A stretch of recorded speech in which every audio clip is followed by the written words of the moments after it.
आज इस पृथ्वी पर प्रत्येक मनुष्य शांति की खोज में है। कोई धन में शांति खोजता है तो कोई रिश्तों में, कोई उपलब्धियों में, सफलता में।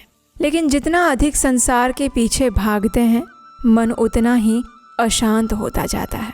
शास्त्र कहते हैं कि वास्तविक शांति केवल भगवान की भक्ति में ही छुपी हुई है। आषाढ़ मास हमें इसी सत्य का स्मरण करवाता है और इसीलिए इस मास में भगवान के नाम का अधिक से अधिक आश्रय लेना चाहिए। अपने मन को उसी प्रकार भगवत चरणों में लीन करना चाहिए जिस प्रकार एक भंवरा फूल के आसपास सदैव मंडराता रहता है। इसी प्रार्थना और संदेश के साथ चलिए हमारी आज की इस आषाढ़ मास कथा श्रृंखला को आगे बढ़ाते हैं और सुनते हैं आज की आषाढ़ मास कथा। आज की कथा आरंभ करते हैं। इस कथा श्रृंखला की पिछली कड़ी में हम सुन रहे थे राजा शंख की कथा।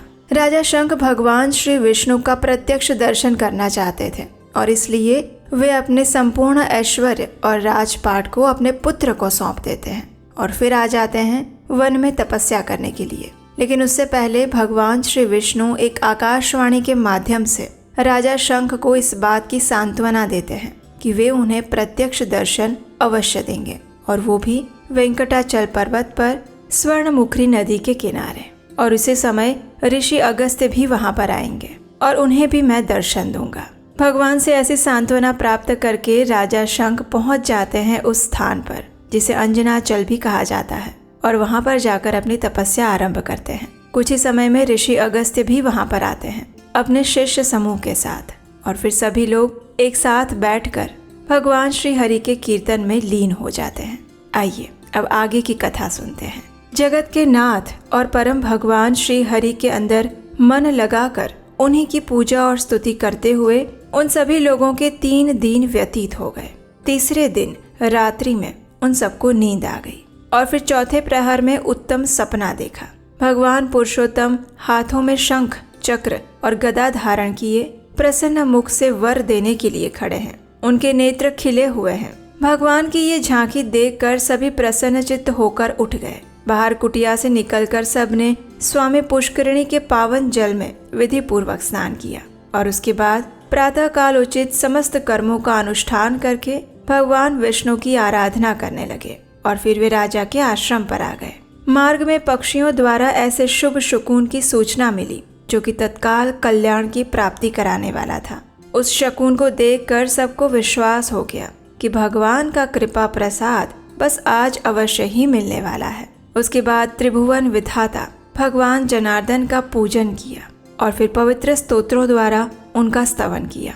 स्तुति के अंत में महर्षि अगस्त्य और राजा शंख भगवान के अष्टाक्षर मंत्र यानी ओम नमो नारायणाय इसका जप करने लगे और इस प्रकार जगत के स्वामी श्री हरि में चित्त लगाए हुए उन महात्माओं के आगे एक महान अद्भुत तेज प्रकट हुआ जो कोटि कोटि सूर्य, चंद्रमा और अग्नियों के तेज पुंज जैसा लग रहा था। उस तेज का दर्शन करके सबको बड़ा आश्चर्य हुआ।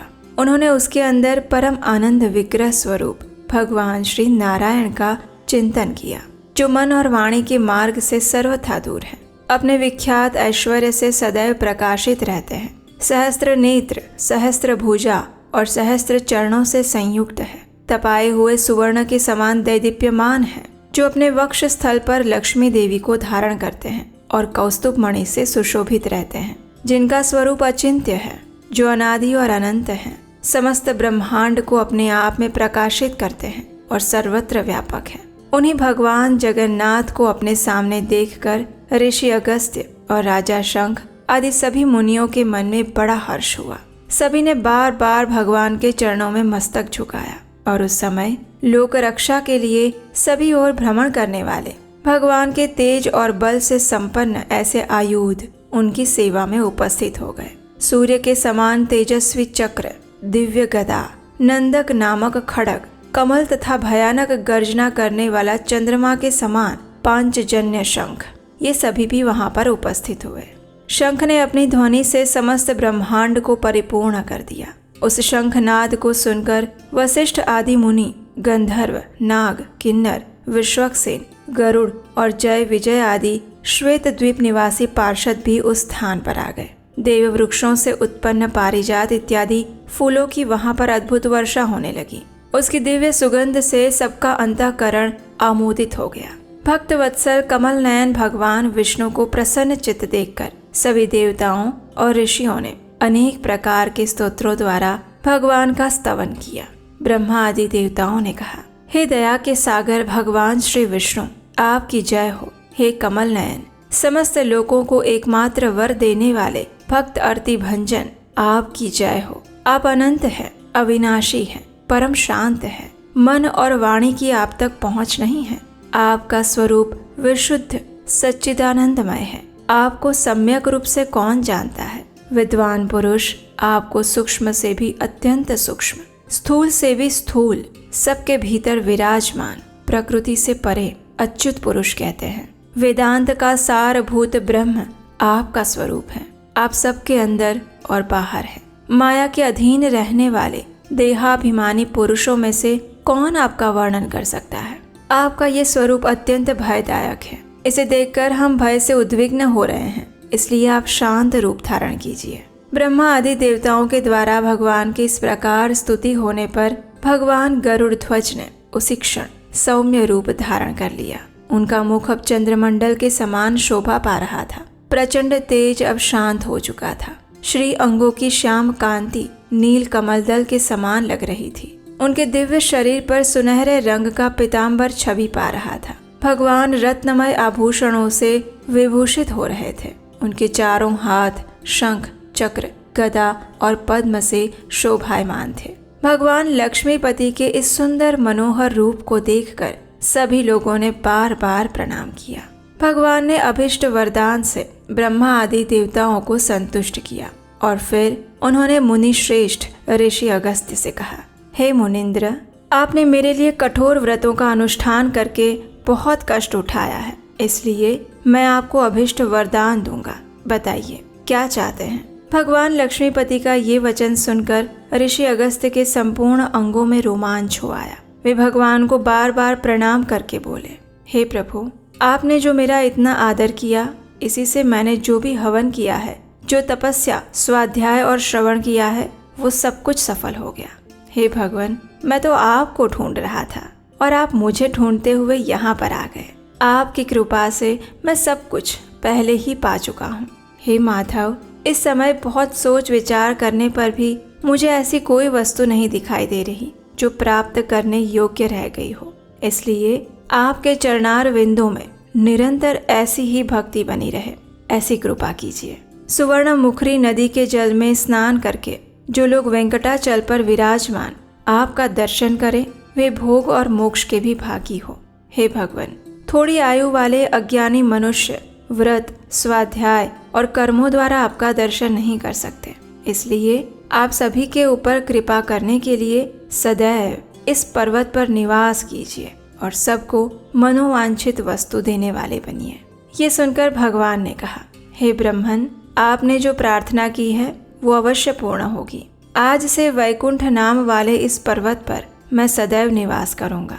सुवर्ण मुखरी नदी के जल में स्नान करके अपने पाप पंक को धोकर जो लोग एकाग्र चित्त से इस वैकुंठ शैल पर मेरा दर्शन करेंगे, वे पुनरावृत्ति से रहित और केवल परम आनंद से प्रकाशमान मेरे वैकुंठ धाम को प्राप्त करेंगे। जो मनुष्य जिन कामनाओं की अपेक्षा से यहाँ पर आकर मेरा दर्शन करेंगे, वे उन कामनाओं को निसंदेह प्राप्त कर लेंगे। इस प्रकार ऋषि अगस्त्य से कहने के बाद भगवान विष्णु ने राजा शंख की ओर देखा और ब्रह्मा इत्यादि सभी देवता सुने वैसे कहा, हे राजन, मैं आपकी भक्ति से भी बहुत संतुष्ट हूँ। बताइए क्या मनोवांछित वर चाहिए आपको। ये सुनकर राजा शंख ने कहा, भगवान, आपके चरण कमलों की सेवा के सिवा दूसरा मैं कुछ भी नहीं मांगना चाहता हूँ।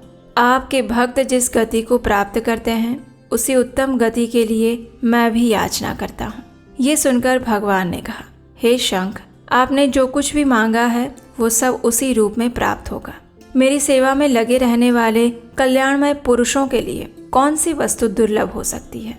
इस प्रकार कहकर भगवान वहां से अंतर ध्यान हो गए और इस कथा का समापन करते हुए ऋषि भारद्वाज ने अर्जुन से कहा, हे अर्जुन, ये वेंकटाचल का प्रभाव है जो मैंने तुम्हें बताया। इस पावन कथा को श्रवण करने मात्र से भी सभी मनुष्यों के पाप मुक्त हो जाते हैं। ब्रह्मांड में भगवान वेंकटेश्वर के समान दूसरा कोई देवता नहीं है और न होगा। वेंकटाचल के समान कोई तीर्थ स्थान ना हुआ है, न होगा, और स्वामी तीर्थ के समान सरोवर और कहीं नहीं है। जो मनुष्य प्रतिदिन प्रातः काल में उठकर भगवान वेंकटेश्वर का स्मरण करते हैं, मोक्ष उनके हाथ में रहता है। जो श्रेष्ठ मानव वेंकटाचल का महात्म्य सुनते हैं, उन्हें इस लोक और परलोक में भोग और मोक्ष दोनों प्राप्त हो जाते हैं। और यही थी हमारी आज की आषाढ़ मास की कथा। आशा है कि इस कथा का श्रवण करके आपने धन्यता का अनुभव किया होगा। आपकी आषाढ़ मास की तपस्या सफल हो रही होगी। भगवान वेंकटाचल आप सबके ऊपर आशीर्वाद प्रदान करें, यही कामना करते हुए अब दोबारा हम मिलेंगे कल प्रातःकाल इसी कथा श्रृंखला के एक नए अध्याय के साथ। हरे कृष्णा।